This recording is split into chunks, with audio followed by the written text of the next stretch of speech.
লাজু শোন, তুই আর কোনো দিন ওই অনুভবের সাথে কথা বলবি না, আমি বলে দিলুম। এমনটাই বলছে সুদেব লাজুকে। পুরোটা জানতে ভিডিওতে লাইক দিয়ে চ্যানেলটা সাবস্ক্রাইব করে দেখতে থাকুন।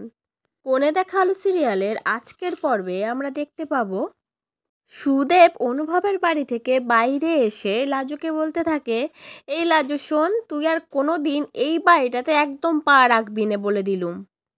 ওই লোকটা মানে ওই তোর খিটকেলের সাথে আর কোনোদিন যোগাযোগ রাখবি না, বলে দিলুম।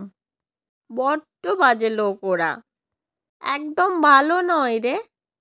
আর এই কথাটাতে লাজু কিন্তু রেগেই যায়। সে জোর গলায় কথা শোনায় সুদেবকে, বলতে থাকে, আমার যেটা ভালো লাগবে আমি সেটাই করব। আমার যেটা ঠিক বলে মনে হবে আমি সেটাই করব, তোকে এত বকবক করতে হবে না। তার মানে লাজুও চায় অনুভবের সাথে সম্পর্কটা রাখতে, মানে যোগাযোগটা রাখতে। কিন্তু এইদিকে আমরা দেখতে পাচ্ছি লাজু সুদেবের অপমানও কিন্তু সহ্য করছে না।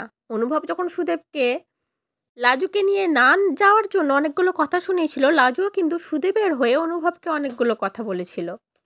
এবার এদের সম্পর্কের সমীকরণ কোথায় গিয়ে দাঁড়ায় সেটাই দেখার। কেমন লাগলো আজকের পর্বটা অবশ্যই কমেন্ট করে জানিও। পরবর্তী আপডেট নিয়ে তাড়াতাড়ি আসি, সঙ্গে থেকো, সাথে থেকো, চ্যানেলটা সাবস্ক্রাইব করে দিও। ধন্যবাদ।